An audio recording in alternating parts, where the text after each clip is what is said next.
ಪ್ರಿಯ ವೀಕ್ಷಕರೇ ನಮಸ್ಕಾರ. ಎಲ್ಲರಿಗೂ ನಿರ್ಭಯ ದೃಷ್ಟಿ ನ್ಯೂಸ್ ಚಾನಲ್ಗೆ ಸ್ವಾಗತ.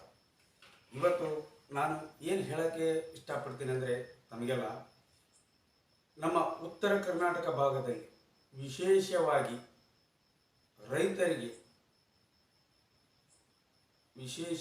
ರೈತರು ಆಚರಿಸುವಂತಹ ಸೀಗೆ ಹುಣ್ಣಿಮೆಯ ಒಂದು ವಿಶಿಷ್ಟ ಹಬ್ಬ ನೆರವೇರುತ್ತಿದ್ದು, ಆ ಒಂದು ವಿಶಿಷ್ಟ ಹಬ್ಬವನ್ನು ನಮ್ಮ ಉತ್ತರ ಕರ್ನಾಟಕದ ಒಂದು ರೈತರು ಚರಗವನ್ನು ಚೆಲ್ಲುವುದರ ಮೂಲಕ ವಿಶಿಷ್ಟವಾಗಿ ಆಚರಿಸ್ಕೊಂತ ಬರ್ತಾ ಇದ್ದಾರೆ.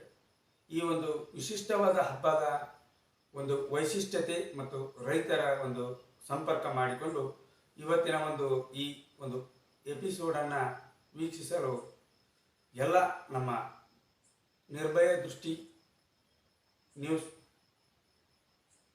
ತಂಡ ಹೋಗ್ತಾ ಇದೆ. ತಾವೆಲ್ಲ ವೀಕ್ಷಕರು ಇವತ್ತಿನ ಈ ಎಪಿಸೋಡನ್ನು ವೀಕ್ಷಿಸಿ. ನಮಸ್ಕಾರ. ಕುಂದಗೋಳದಲ್ಲಿ ರೈತ ಕುಟುಂಬಗಳಿಂದ ಸೀಗೆ ಹುಣ್ಣಿಮೆ ಸಂಭ್ರಮ ಆಚರಣೆ ಜೋರಾಗಿತ್ತು. ಎತ್ತುಗಳನ್ನು ಶೃಂಗರಿಸಿಕೊಂಡು ಹೊಲಕ್ಕೆ ತೆರಳಿದ ರೈತರು, ಇನ್ನೊಂದು ಕಡೆ ಭೂಮಿತಾಯಿಯ ಪೂಜೆಯಲ್ಲಿ ತೊಡಗಿರುವ ರೈತ ಮಹಿಳೆಯರು, ಮತ್ತೊಂದು ಕಡೆ ಕುಟುಂಬಸ್ಥರು, ಮಕ್ಕಳು, ಸ್ನೇಹಿತರು ಸೇರಿ ಜಮೀನಿನಲ್ಲಿ ಕುಳಿತು ಎಲ್ಲಾ ರೈತರು ರುಚಿಯಾದ ಊಟ ಸವಿದು ಸಂಭ್ರಮಿಸಲಾಯಿತು ಎಂದು ರತ್ನ ಭಾರತ ರೈತ ಸಮಾಜದ ತಾಲೂಕಾ ಅಧ್ಯಕ್ಷ ಬಸವರಾಜ ಯೋಗಪ್ಪನವರು ತಿಳಿಸಿದರು. ಈ ದೃಶ್ಯಗಳು ಕಂಡ ಬಂದಿದ್ದು ಧಾರವಾಡ ಜಿಲ್ಲೆಯ ಕುಂದಗೋಳ ತಾಲೂಕಿನ ಗುಡೇನಕಟ್ಟಿ ಗ್ರಾಮದಲ್ಲಿ ಕಂಡುಬಂತು. ಹೌದು, ಉತ್ತರ ಕರ್ನಾಟಕದ ಸುತ್ತಮುತ್ತಲಿನ ಗ್ರಾಮೀಣ ಭಾಗದಲ್ಲಿ ರೈತಾಪಿ ಕುಟುಂಬದ ವರ್ಗದ ಕೃಷಿಕರಿಗೆ ಇದೊಂದು ಬಹು ದೊಡ್ಡ ಹಬ್ಬ ಎಂದರೆ ಸೀಗೆ ಹುಣ್ಣಿಮೆ ಹಬ್ಬ. ಎಲ್ಲೆಲ್ಲಿಯೂ ಸಮೃದ್ಧಿಯು ವೃದ್ಧಿಸಲಿ ಎಂದು ಅನ್ನದಾತರು ಅನ್ನ ನೀಡುವ ಭೂಮಾತೆಗೆ ಪೂಜೆ ಸಲ್ಲಿಸಿ ನೈವೇದ್ಯ ರೂಪದಲ್ಲಿ ಚರಗ ಚೆಲ್ಲುವ ಹಬ್ಬ. ಆಧುನಿಕತೆಯ ಭರಾಟೆಯಲ್ಲಿಯೂ ಗ್ರಾಮೀಣ ಸೊಗಡಿನ ಹಬ್ಬಗಳೆಂದರೆ ಅನ್ನದಾತರು ಮರೆತಿಲ್ಲ. ಪ್ರತಿವರ್ಷಕ್ಕೆ ಒಮ್ಮೆ ಬರುವ ಸೀಗೆ ಹುಣ್ಣಿಮೆ ದಿನದಂದು ಚರಗ ಚೆಲ್ಲುವ ಹಬ್ಬಕ್ಕೆ ಮಹಿಳೆಯರು ಹೊಸ ಬಟ್ಟೆಗಳನ್ನು ಧರಿಸಿ ತಮ್ಮ ಹೊಲದಲ್ಲಿ ಮೈದುಂಬಿದ ಬೆಳೆಗಳಿಗೆ ಮತ್ತು ಬನ್ನಿ ಮರಕ್ಕೆ 5 ಕಲ್ಲಿನಿಂದ ಪಾಂಡವರನ್ನು ಮಾಡಿ ಪೂಜೆ ಸಲ್ಲಿಸುತ್ತಾರೆ. 5 ಕಲ್ಲಿನ ಪಾಂಡವರನ್ನು ಜಮೀನಿನ ಮಾಲೀಕರೆಂದು ಗುರ್ತಿಸಿ ಈ ಪಾಂಡವರಿಗೆ ವಿಭೂತಿ, ಸುಣ್ಣ, ಕುಂಕುಮವನ್ನ ಹಚ್ಚಿ ಪೂಜೆ ಸಲ್ಲಿಸುತ್ತಾರೆ. ಬನ್ನಿ ಮರದ ಹಿಂದುಗಡೆ ಒಂದು ಕಲ್ಲನ್ನುಟ್ಟು ಇದೊಂದು ಕಲ್ಲಿಗೆ ಕಳ್ಳ ಪಾಂಡವರೆಂದು ಗುರ್ತಿಸಿ ಈ ಕಲ್ಲಿಗೂ ಸಹ ವಿಭೂತಿ, ಸುಣ್ಣ, ಕುಂಕುಮವನ್ನ ಹಚ್ಚಿ ಪೂಜೆ ಸಲ್ಲಿಸಿ ಸಂಭ್ರಮದಿಂದ ಚರಗ ಚೆಲ್ಲಿದರು. ಪೂರ್ವಜರ ಪ್ರಕಾರ ಮಧ್ಯರಾತ್ರಿ ಸೀಗೆ ಹುಣ್ಣಿಮೆ ಪ್ರಾರಂಭವಾದ ಮೊದಲಿಗೆ ಭೂಮಿ ತಾಯಿಗೆ ಪೂಜೆ ಸಲ್ಲಿಸಿ ಚರಗ ಚೆಲ್ಲಿ ಸಂಭ್ರಮಿಸಿದಾಗ ಮಾತ್ರ ಭೂಮಾತೆಗೆ ಮೊದಲನೇ ಪೂಜೆಯಾಗಿ ಭೂಮಿ ತಾಯಿಗೆ ಸಲ್ಲುತ್ತದೆ ಎಂದು ರೈತರು ತಿಳಿಸಿದರು.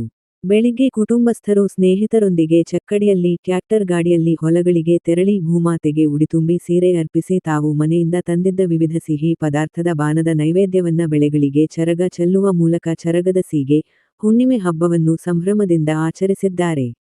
ಬಂಧು ಬಳಗದವರು ಒಟ್ಟಿಗೆ ಸೇರಿ ಉತ್ತರ ಕರ್ನಾಟಕದ ವಿಶಿಷ್ಟ ಮತ್ತು ಸ್ವಾದಿಷ್ಟದಿಂದ ಜಮೀನಿನಲ್ಲಿ ಕುಳಿತು ಭಾರೀ ಭೋಜನ ಸವಿದು ಸಂಭ್ರಮಿಸಿದರು. ಭೋಜನ ಸವಿದ ನಂತರ ಮಕ್ಕಳಂತೂ ಜಮೀನಿನಲ್ಲಿ ಖುಷಿಯಿಂದ ಗಾಳಿಪಟ ಆರಿಸಿ ಸಂಭ್ರಮಿಸಿದರು. ಇನ್ನು ಸೀಗೆ ಹುಣ್ಣಿಮೆಯಲ್ಲಿ ಉತ್ತರ ಕರ್ನಾಟಕದ ಅಡುಗೆಯ ವಿವಿಧ ಸಿಹಿ ಪದಾರ್ಥಗಳು ಸೇರಿದಂತೆ ಬಗೆಯ ಚರಗದ ಹಬ್ಬಕ್ಕಾಗಿಯೇ ತಯಾರಿಸಿದ ವಿಶೇಷ ಸಜ್ಜೆಗಳು, ಬಜ್ಜಿ, ಮಿರ್ಚಿ, ಪುಂಡಿ ಪಲ್ಯ, ಮಡಿಕೆ ಕಾಳು ಪಲ್ಯ, ಹೆಸರು ಕಾಳು ಪಲ್ಯ, ಬದನೆಕಾಯಿ ಪಲ್ಯ, ಹುರಣದ ಹೋಳಿಗೆ, ಶೇಂಗಾ ಹೋಳಿಗೆ, ಎಳ್ಳು ಹೋಳಿಗೆ, ಕರಿಗಡಬು, ಕಡಕ್ ಜೋಳದ ರೊಟ್ಟಿ, ಕಡಕ್ ಸಜ್ಜೆ ರೊಟ್ಟಿ, ಕರದಿರುವ ಕಡಕ್ ಜೋಳದ ರೊಟ್ಟಿ, ಶೇಂಗಾ ಹಿಂಡಿ, ಕಡಲೆ ಹಿಂಡಿ, ಗುರೆಳ್ಳು ಹಿಂಡಿ, ಮೊಸರು, ವಿವಿಧ ರುಚಿಯಾದ ಚಟ್ನಿ, ಚಿತ್ರಾನ್ನ, ಬಿಳೆ ಅನ್ನ, ಸಾಂಬಾರು, ಮಜ್ಜಿಗೆ ಮತ್ತು ಹಪ್ಪಳ, ಸೊಂಡಿಗೆ ಹೀಗೆ ಬಾಯಲ್ಲಿ ನೀರುಳ್ಳಿಸುವ ಭಾರೀ ಭೋಜನವನ್ನು ಮನೆಯವರು, ಸಂಬಂಧಿಗಳು, ಬಿಗರು ಬಿಜ್ಜರು, ಆತ್ಮೀಯ ಸ್ನೇಹಿತರೊಂದಿಗೆ ಸೇರಿಕೊಂಡು ಹೊಲದಲ್ಲಿ ಇರುವ ಬನ್ನಿ ಮರದ ನೆರಳಲ್ಲಿ ಕುಳಿತು ಬಗೆಯ ಸಿಹಿ ಭೋಜನ ಸವಿದು ತೃಪ್ತಿ ಪಡುತ್ತಾರೆ. ಇನ್ನು ಈ ಹಬ್ಬ ಸುಖ, ಶಾಂತಿ ಮತ್ತು ಸಮೃದ್ಧಿಯ ಸಂಕೇತವಾಗಿ ಆಚರಿಸಲಾಗುತ್ತೆ. ನೇಗಿಲಯೋಗಿಗಳು ಅಂತೂ ಖುಷಿಯಿಂದ ಭೂಮಾತೆಗೆ ಪೂಜಿಸಿ ಸಂಭ್ರಮ ಪಡುತ್ತಾರೆ. ಆಧುನಿಕತೆಯ ಬರಟೆಯಿಂದ ಈ ಹಬ್ಬ ಹರಿದಿನಗಳು ಕಡಿಮೆ ಆಗುತ್ತಿರುವ ದಿನಗಳಲ್ಲಿ ವಿಶಿಷ್ಟದಿಂದ ಚರಗ ಚೆಲ್ಲುವ ಸೀಗೆ ಹುಣ್ಣಿಮೆ ಕೃಷಿಕರ ಹಬ್ಬ ಎಲ್ಲರನ್ನೂ ಹಿಡಿದಿಟ್ಟಿದೆ. ಆದರೂ ಏನೇ ಇರಲಿ ವರ್ಷಕ್ಕೊಮ್ಮೆ ಎಲ್ಲವನ್ನೂ ಮರೆತು ಹೀಗೆ ಮನೆಯವರು, ಬಂಧು ಬಾಂಧವರು, ಬಿಗರು ಬಿಜ್ಜರು, ಆತ್ಮೀಯ ಸ್ನೇಹಿತರು ಮತ್ತು ಗೆಳೆಯರೊಂದಿಗೆ ಹೊಲದಲ್ಲಿ ಕುಳಿತು ರುಚಿ ಭೋಜನ ಸವಿದು ಖುಷಿಯಿಂದ ಹೊಲ ಸುತ್ತಾಡಿಕೊಂಡು ಕೊನೆಗೆ ಕುಟುಂಬ ಸಮೇತವಾಗಿ ವಾಪಸ್ ಮನೆಗೆ ಬರುತ್ತಾರೆ ಎಂದು ಸುಭಾಷ ಉಮಚಗಿ ಇವರು ತಿಳಿಸಿದರು. ಈ ಸಂದರ್ಭದಲ್ಲಿ ಎಲ್ಲಾ ಕುಟುಂಬದ ಸದಸ್ಯರು, ಸ್ನೇಹಿತರು, ಇನ್ನಿತರರು, ಅನೇಕ ರೈತರು ಉಪಸ್ಥಿತರಿದ್ದರು. ನಿರ್ಭಯ ದೃಷ್ಟಿ ನ್ಯೂಸ್, ಚೆನ್ನಯ್ಯ ಹಿರೇಮಠ, ಕುಕನೂರು.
ನಾ ಹಾಕ್ತೇನೆ ನೀನು ಕಾಕಾರ ಜೊತೆ ತಿನ್ನು.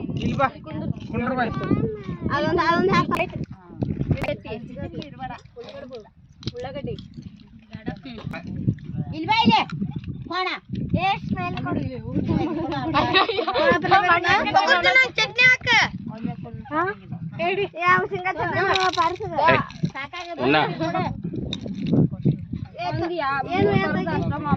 ಚಟ್ನಿ ನೀರಲ್ಲಂಗ ಫೋಟೋ ನೋಡಿಲೆ ನಾವು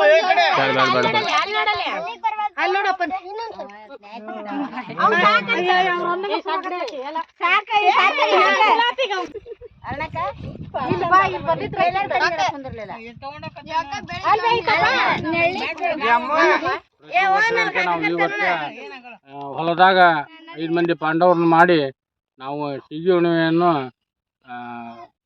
ಮಾಡ್ತೀವಿ. ಭೂಮಿ ತಾಯಿ ಒಡಲು ತನ್ನ ಒಡಲನ್ನು ತುಂಬಿಕೊಂಡಿರ್ತಾಳೆ. ಆ ಒಡಲು ನಾವು ಇವತ್ತು ಎಲ್ಲ ಶ್ರೀಮಂತ ಕಾರ್ಯಕ್ಕೆ ಯಾವ ಥರ ಇದು ಮಾಡ್ತಾರೆ ಆ ಥರ ಎಲ್ಲ ಉಂಡುಗಡುಬು ರೊಟ್ಟಿ ಚಟ್ನಿ ಎಲ್ಲ ಮಾಡ್ಕೊಂಬಂದು ನಾವು ಪೂಜೆ ಮಾಡಿ ನೈವೇದ್ಯ ಮಾಡಿ ಆ ಭೂಮಿ ತಾಯಿಗೆ ಅರ್ಪಿಸಿ ನಾವು ಮುಂದೆ ನಮ್ಮ ಬಂಧು ಬಾಂಧವರು ಎತ್ತು ಚಕ್ಕಡಿ ಹಿಂಗೆಲ್ಲ ತೊಗೊಂಬಂದು ನಾವು ಎಲ್ಲರೂ ಸೇರಿಕೊಂಡು ಇವತ್ತು ನಾವು ಊಟ ಮಾಡ್ತೇವೆ. ಅಂಥದ್ದು ಈ ವರ್ಷ ಮಳೆಗಾಲ ವಿಪರೀತ ಆಗಿದ್ದರಿಂದ ನಮಗೆ ಭೂಮಿ ತಾಯಿ ಕೈ ಹಿಡಿಲಿಲ್ಲ. ಆದರೆ ಮುಂದಿನ ಬೆಳೆ ಚೆನ್ನಾಗಿ ಬರಲಿ, ಬಂದು ನಮ್ಮ ನಾಡಿನ ರೈತರ ಜೀವ ಉಳಿಯಂತ ಆಗಲಿ ಅಂತೇಳಿ ನಾನು ಈ ಮೂಲಕ ಭೂಮಿ ತಾಯಿಗೆ ನಾನು ಬೇಡ್ಕೊಂಡೀನಿ. ಇದೇ ರೀತಿ ನಮ್ಮ ಎಲ್ಲ ಭೂಮಿ ತಾಯಿ ಒಳ್ಳೆಯ ಫಸಲು ಕೊಟ್ಟು ನಾಡಿನ ಜನತೆಗೆ ಒಂದು ಒಳ್ಳೆಯದಾಗಲಿ ಅಂತೇಳಿ ನಾನು ಈ ಮೂಲಕ ಭೂಮಿ ತಾಯಿ ಬೇಡಿಕೊಂಡು ನಮ್ಮ ಹೆಸರು ಬಸವರಾಜ್ ಯೋಗಪ್ಪನವ್ರು, ರತ್ನ ಭಾರತ ರೈತ ಸಮಾಜ ಕುಂದೂರು ತಾಲೂಕು ಅಧ್ಯಕ್ಷ.